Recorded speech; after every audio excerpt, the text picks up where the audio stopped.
देश में जारी है कोरोना संक्रमण की विस्फोटक रफ्तार। लगातार चौथे दिन 2 लाख से ज्यादा कोरोना केसेस आए हैं सामने। एक दिन में 1501 लोगों की मौत से दहशत बढ़ गई है। कोरोना से कई राज्यों में हालात बेकाबू। महाराष्ट्र में रिकॉर्ड 68,000 के पार नए केसेस और 503 लोगों की मौत। यूपी में एक दिन में 30,000 से ज्यादा कोरोना मरीज मिले हैं। दिल्ली में भी कोरोना संक्रमण की रफ्तार तेज। पिछले 24 घंटे में 25,000 से ज्यादा नए मामले, 61 लोगों की मौत। पॉजिटिविटी रेट बढ़कर 30%। दिल्ली से सटे नोएडा में कोरोना ने तोड़े सारे रिकॉर्ड। पिछले 24 घंटे में रिकॉर्ड 700 नए कोरोना मरीज मिले, 3 लोगों की मौत। कोरोना के बढ़ते मामलों के बीच सत्ता और विपक्ष में बार पलटवार भी जारी। सोनिया गांधी के बाद दिल्ली के सीएम अरविंद केजरीवाल ने भी केंद्र सरकार पर लगाए भेदभाव के आरोप। दिल्ली में ऑक्सीजन और बेड की कमी पर चिंता जाहिर की। दिल्ली में कोरोना के हालातों पर उपराज्यपाल से मिलेंगे सीएम केजरीवाल। वरिष्ठ अधिकारी भी रहेंगे मौजूद। दिल्ली में कोरोना को लेकर सीएम केजरीवाल ने पीएम मोदी से मांगी मदद। तुरंत ऑक्सीजन सप्लाई बढ़ाने की मांग की। 10,000 में से 7,000 बेड कोरोना मरीजों के लिए रिजर्व करने की भी अपील। सीएम केजरीवाल ने कोविड सेंटर का किया दौरा। यमुना स्पोर्ट्स कॉम्प्लेक्स में बनाया गया नया कोविड सेंटर। ऑक्सीजन की कमी दूर करने के लिए देश में 162 संयंत्र लगाएगी केंद्र सरकार। राज्यों को दिया हर संभव मदद का भरोसा। राज्य सरकारों को 6,177 मीट्रिक टन ऑक्सीजन की सप्लाई करेगी केंद्र सरकार। ऑक्सीजन की कमी दूर करने को लेकर फैसला। केंद्र सरकार ने नौ उद्योगों के लिए रोकी ऑक्सीजन सप्लाई। गृह सचिव ने राज्यों को चिट्ठी लिखकर अस्पतालों में ऑक्सीजन सप्लाई के निर्देश दिए। ऑक्सीजन सप्लाई में रेलवे करेगा मदद। ग्रीन कॉरिडोर के जरिए चलेगी ऑक्सीजन एक्सप्रेस। रेल मंत्री पीयूष गोयल ने ट्वीट कर इसकी जानकारी दी है। कोरोना से जंग में रेलवे के इस्तेमाल पर नॉर्दर्न रेलवे के जीएम का बयान। कहा नॉर्दर्न रेलवे के पास 463 कोच हैं, इसे आइसोलेशन के लिए इस्तेमाल किया जा सकता है। नॉर्दर्न रेलवे के पास 463 कोचेज हैं जो माइल्ड या आइसोलेशन पर्पस के लिए इस्तेमाल किए जा सकते हैं। इन कोचेज में हम 2 ऑक्सीजन सिलेंडर डाल के देते हैं और यदि आवश्यकता हो तो राज्य सरकारें उनको रिफिल करवा सकती हैं। महाराष्ट्र सरकार की मांग पर पश्चिम रेलवे ने लिया संज्ञान। कोरोना मरीजों को आइसोलेशन में रखने के लिए दिए कई कोच। कोरोना के हालात पर एक्शन में सीएम योगी अधिकारियों को निर्देश दिए। हर अस्पताल में रहे 36 घंटे का ऑक्सीजन बैकअप। दवा की ना हो कमी। लखनऊ में दोगुनी सप्लाई के बाद भी नहीं कम हो रही ऑक्सीजन की कमी। ऐशबाग स्थित संयंत्र के मैनेजर ने कहा 350 की जगह 700 सिलेंडर की सप्लाई कर रहे हैं, फिर नहीं थम रही किल्लत। फिर भी लखनऊ में दूसरे रोगों से ग्रसित मरीजों पर भी पड़ा कोरोना का बुरा असर। मोटी रकम खर्च करने के बाद भी इलाज नहीं मिल पा रहा है। महाराष्ट्र के चंद्रपुर में ऑक्सीजन और बेड की कमी से हालत बेहद खराब है। एम्बुलेंस में ऑक्सीजन की कमी से तड़प रहे हैं मरीज। महाराष्ट्र में ऑक्सीजन की भारी किल्लत। नागपुर के अस्पताल में ऑक्सीजन की कमी से मरीजों का हाल बेहाल है। महाराष्ट्र से लेकर बिहार तक अस्पताल में ऑक्सीजन की भारी किल्लत। पटना में 3 गुने महंगे मिल रहे हैं ऑक्सीजन सिलेंडर। दिल्ली में ऑक्सीजन सिलेंडर्स को लेकर जारी गाड़ियों की सुरक्षा बढ़ गई है। पुलिस ने अपनी निगरानी में अस्पताल तक पहुंचाया है ऑक्सीजन। दिल्ली में पुलिस की फुर्ती ने बचाई 35 कोरोना मरीजों की जान। समय रहते कि नागलोई के अस्पताल में ऑक्सीजन की आपूर्ति। दिल्ली के 2 बड़े निजी अस्पताल के खिलाफ केस दर्ज। कोरोना ऐप पर बेड की गलत जानकारी देने का आरोप है। दिल्ली सरकार ने 4 एयरलाइंस के खिलाफ भी दर्ज करवाई शिकायत। महाराष्ट्र से आने वाले यात्रियों की आरटी-पीसीआर रिपोर्ट चेक नहीं करने का आरोप है। कोरोना मरीजों के लिए देवदूत बनी कानपुर पुलिस। ऑक्सीजन खत्म होता देख रायबरेली से ऑक्सीजन लेकर कानपुर पहुंची पुलिस। महाराष्ट्र में कोरोना का भयावह रूप। इलाज के अभाव में शेड के नीचे शख्स ने दम तोड़ दिया। देश में कोरोना की बेकाबू रफ्तार के बीच सुप्रीम कोर्ट में सुनवाई। कोरोना को लेकर दायर की गई है 3 याचिकाएं। तहसीन पूनावाला ने वैक्सीनेशन में उम्र की सीमा खत्म करने को लेकर दायर याचिका की है। यूपी में कोरोना के बढ़ते संक्रमण पर इलाहाबाद हाईकोर्ट में सुनवाई। इलाहाबाद हाईकोर्ट की डिवीजन बेंच कर रही है मॉनिटरिंग। यूपी में बेड की कमी पर स्वास्थ्य मंत्री जयप्रताप सिंह का बयान। कहा कोरोना की दूसरी लहर में अचानक आई तेजी से बेड की कमी हो गई। कोरोना संक्रमण के खिलाफ और सख्त हुई असम सरकार। स्वास्थ्य मंत्री ने कहा दूसरे राज्यों की कोरोना जांच असम में मान्य नहीं। असम आने वालों का असम में ही जांच हो।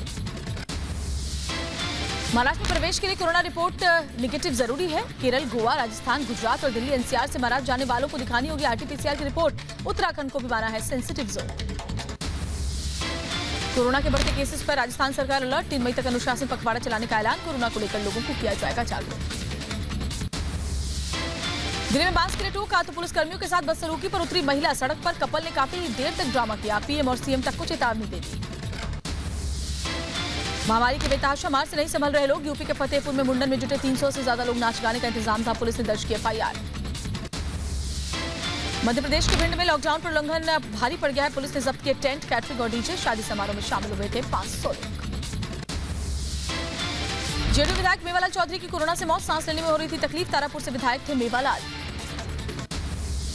बढ़ते कोरोना के बीच बिहार में भी नाइट कर्फ्यू का ऐलान। 15 मई तक स्कूल, कॉलेज, धार्मिक स्थल और थिएटर बंद रहेंगे। सभी तरह की परीक्षाएं भी स्थगित। वाराणसी में कोरोना के बिगड़ते हालात पर पीएम मोदी ने जिले के अधिकारियों और डॉक्टर्स के साथ वर्चुअल बैठक की। प्रशासन से संवेदनशीलता के साथ हर संभव मदद करने को कहा। कोरोना की स्थिति पर सुझाव को लेकर पूर्व पीएम मनमोहन सिंह ने पीएम मोदी को लिखी चिट्ठी। कहा टीकाकरण को तेज करना होगा।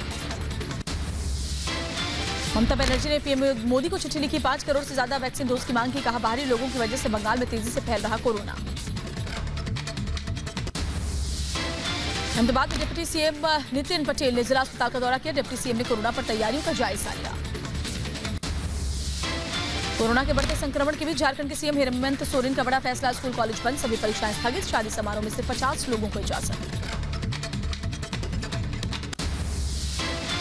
हरिद्वार कुंभ में लगातार फैल रहा कोरोना। कुंभ में शामिल 175 साधु कोरोना पॉजिटिव। अब तक 229 साधु हुए संक्रमित। टिहरी के कोविड केयर सेंटर से 20 कोरोना संक्रमित मरीज भाग गए हैं फरार। मरीजों की तलाश में पुलिस जुटी। इलाके में दहशत का माहौल। उत्तराखंड में मास्क न पहनने पर जुर्माना बढ़ा। 200 रुपए से बढ़ाकर 500 रुपए किया गया जुर्माना। रिपब्लिक भारत की मुहिम का आज बड़ा असर। कानपुर में रेमडेसिविर की कालाबाजारी के आरोप में गिरफ्तार 3 लोगों पर लगेगा एनएसए। चंडीगढ़ में रेमडेसिविर इंजेक्शन की कालाबाजारी का भंडाफोड़। दवा बनाने वाली कंपनी पर पुलिस ने छापा मारा। 6 आरोपियों को गिरफ्तार कर लिया है। भोपाल में क्राइम ब्रांच ने 4 आरोपियों को रेमडेसिविर इंजेक्शन के साथ गिरफ्तार किया। इंजेक्शन को 10 से 12 हजार में बेच रहे थे समाज के दुश्मन। पुणे में नकली कोरोना जांच रिपोर्ट तैयार करने वालों पर पुलिस का शिकंजा। पुलिस ने 2 लोगों को गिरफ्तार कर लिया है। दिल्ली में भी रेमडेसिविर इंजेक्शन की किल्लत। एम्स के बाहर, मेडिकल की दुकानों के बाहर इंजेक्शन नहीं होने के पर्चे लगा दिए गए हैं। दिल्ली के नागलोई में अस्पताल में ऑक्सीजन की कमी के बाद पुलिस वालों ने की ऑक्सीजन सिलेंडर की व्यवस्था। 35 कोरोना मरीजों की जान बचाई। दिल्ली के अस्पतालों में बेड की कमी से मरीज बदहाल। दर-दर भटकने को मजबूर है मरीजों के परिजन। यूपी के अस्पतालों में ऑक्सीजन सप्लाई को बढ़ाने का काम तेज। रायबरेली से कानपुर पहुंचाया गया 20 टन ऑक्सीजन। मुरादाबाद में कोरोना के बढ़ते मामलों के बाद सराफा व्यापारियों ने किया बंद का ऐलान। मेन मार्केट को 2 दिनों के लिए बंद कर दिया गया। गुजरात के राजकोट में कोरोना से हाल बेहाल। सिविल अस्पताल के बाहर एम्बुलेंस में हो रहा कोरोना मरीजों का इलाज।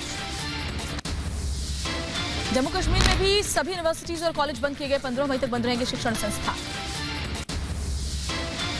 अजमेर के अस्पताल से बदहाली की तस्वीर सामने आई है। कई घंटे एम्बुलेंस में पड़ा रहा मरीज। ना वार्ड बॉय आया, ना स्ट्रेचर मिला।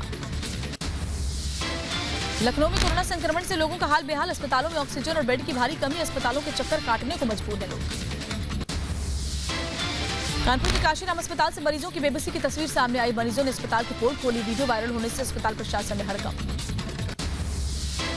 भुवनेश्वर में कोरोना केस में बढ़ोतरी से बिगड़े हालात। कोविड टेस्टिंग सेंटर के बाहर लोगों की लंबी लंबी कतारें। अहमदाबाद रेलवे स्टेशन पर यात्रियों पर स्वास्थ्य विभाग की पैनी नजर। हरिद्वार से लौटने वाले यात्रियों की कोरोना जांच। यूपी के मुरादाबाद में रेलवे स्टेशन पर कोरोना जांच के लिए लगाया गया कैंप। बाहर से आने वाले यात्रियों का किया जा रहा है कोरोना टेस्ट। रांची में कोरोना जांच में देरी से लोग परेशान। 2 से 3 दिन में आ रही है कोरोना जांच की रिपोर्ट। यूपी के मुरादाबाद में शमशान घाट पर लाशों का अंबार। जिले में कोरोना की वजह से मौत की संख्या में रिकॉर्ड इजाफा हुआ है। कोरोना के चलते बेंगलुरु में शमशान घाट पर 5 से 6 घंटे तक की वेटिंग है। शवों का अंतिम संस्कार करने वालों की लंबी कतार है। पुणे में अस्पतालों के बाहर लगी मरीजों की लाइन। डबल शिफ्ट में काम कर रहे डॉक्टर, फिर भी नहीं मिल पा रहा सभी को इलाज। गुजरात के वडोदरा में कोरोना को लेकर युवा चला रहे जागरूकता अभियान। चिलचिलाती धूप में बने पोस्टर के जरिए लोगों को जागरूक करते हुए दिखाई दिए। मुंबई में कोरोना के लगातार बढ़ रहे मामलों के बाद भी बड़ी लापरवाही। दादर मंडी में दिख रही है सैकड़ों लोगों की भीड़। सामाजिक दूरी का नहीं हो रहा पालन। आगरा में कोरोना नियमों का पालन करवाने पहुंची पुलिस की टीम पर हमला। कई दुकानदारों के खिलाफ मामला दर्ज करवाया गया। एमपी के इंदौर में रेमडेसिविर की कालाबाजारी के आरोप में एक नर्स और उसके 2 साथी गिरफ्तार। 35,000 में बेचते थे इंजेक्शन। दुनिया में कोरोना से हाहाकार। कोरोना मरीजों का आंकड़ा 14 करोड़ 19 लाख के पार। कोरोना के चलते 30 लाख से ज्यादा लोगों ने जान गंवाई।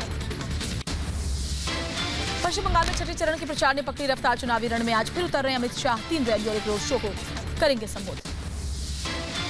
बीजेपी अध्यक्ष जेपी नड्डा भी बंगाल दौरे पर 2 रोड शो और एक रैली को संबोधित करेंगे जेपी नड्डा। पश्चिम बंगाल के चुनावी रण में उतरी केंद्रीय मंत्री स्मृति ईरानी 3 रोड शो समेत अन्य कई कार्यक्रमों में शामिल होंगी। पश्चिम बंगाल में कोरोना के बढ़ते केसेस को लेकर ममता बनर्जी का फैसला, कोलकाता में नहीं होगी ममता की कोई रैली, अन्य जिलों की रैलियों में भी आधे घंटे की कमी की घोषणा।